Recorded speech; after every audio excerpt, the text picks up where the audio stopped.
Man, with parents and kids swapping around, the question becomes who packs the lunches, who cooks the dinners? Make it easy with the sponsor of this video. This video is brought to you by Factor, which conveniently delivers fresh, never frozen meals right to your door. Meals that are perfect for the hustle of life, because sometimes you don't have time to cook a whole meal, but you want the end result. Enter Factor. With Factor, you get a fresh, hot, tasty meal ready in about 2 minutes, and you never even had to leave your house. A perfectly convenient meal for streaming that show for the first time. But let's be honest, the 100th, we all have that show. With over 35 meals to choose from per week, and options like keto, calorie smart, vegan, veggie, and more, whatever your flavor, they got you covered. And if you're looking for snacks, Factor's got you covered there too, with snack options like breakfast, smoothies, juices, small bites. And Factor always with the flexible scheduling, as they understand weekly plans change daily. You can change your order up every week, pause, reschedule. I appreciate that. So head to factor75.com or click the link below, use code 50johns to get yourself 50% off plus free shipping on your first Factor box. And now, it may be a Freakier Friday, but when this review went up,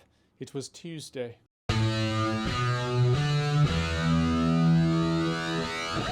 So Freakier Friday is the 20 years later sequel to the Lindsay Lohan, Jamie Lee Curtis Freaky Friday.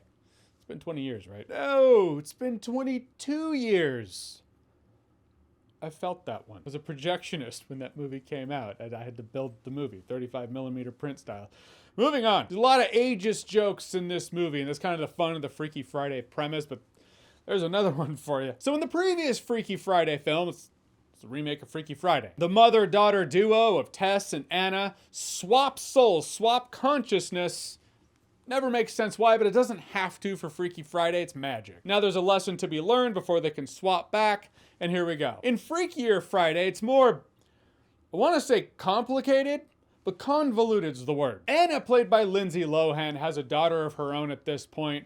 Her mother, played by Jamie Lee Curtis, lives with them. The wording is a little weird. Jamie Lee Curtis said, ever since you decided to become a single mom, and I was like, you mean got divorced? Ever since she decided to get divorced, right? Is divorced problematic language? Now don't take divorced from me. It's like half the jokes I know. Anyhow, ever since she got divorced or had artificial insemination, the movie's not really that clear. There are 3 generations living in this house: grandma, mother, daughter. Anna meets a guy who has a daughter of his own. Now Anna and this guy are gonna get married. That guy aside, they all swap consciousness. So when it comes to Anna and her daughter in this movie, it's normal Freaky Friday premise. They swap. But then Jamie Lee Curtis and the new soon-to-be stepdaughter, or step-granddaughter as she pertains to her, they swap. And when the movie started out, the script just felt odd. I couldn't tell if it was a parody of the paradigm, the zeitgeist, the world of youth 2025, or if it was a movie directed by Gen X running off of a script written by a millennial to make jokes they think are going to appeal to Gen Z. It does feel more like that. At a point in this movie, the daughter character, who's in Lindsay Lohan's character's body, she makes a joke something along the lines of,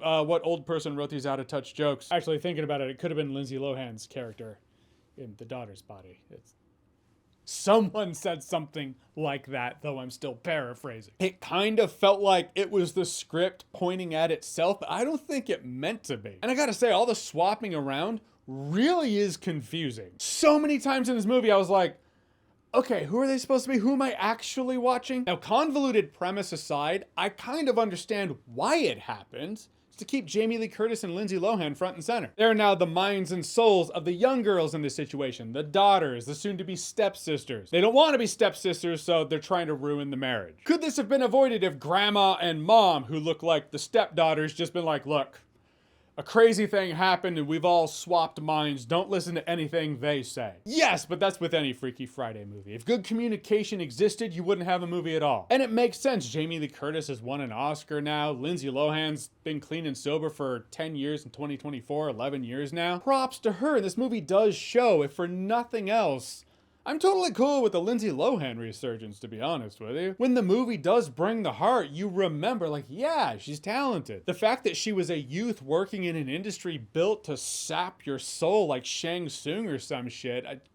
Anyhow, she's clearly in a better place in life. You love to see it. Her and Jamie Lee Curtis play off of each other really well. It doesn't always make sense in terms of the story. Like, mentally, they are these soon-to-be stepsisters. And the Jamie Lee Curtis character is trying to teach her how to flirt with someone. And it's all weird and awkward. It's like, well, I mean, The girl didn't seem like she didn't have game. It almost feels like you're doing shit for the sake of doing shit here. Which, let's be honest, a lot of this movie feels like that. As much as the daughter characters have their quest, romantic sabotage, the other two characters are kind of just left doing stuff because in order to have Lindsay Lohan and Jamie Lee Curtis front and center, you had to swap them with two other people. But that leaves two other people with what to do exactly. Look, in the end, I am coming at this as a fan of Freaky Friday.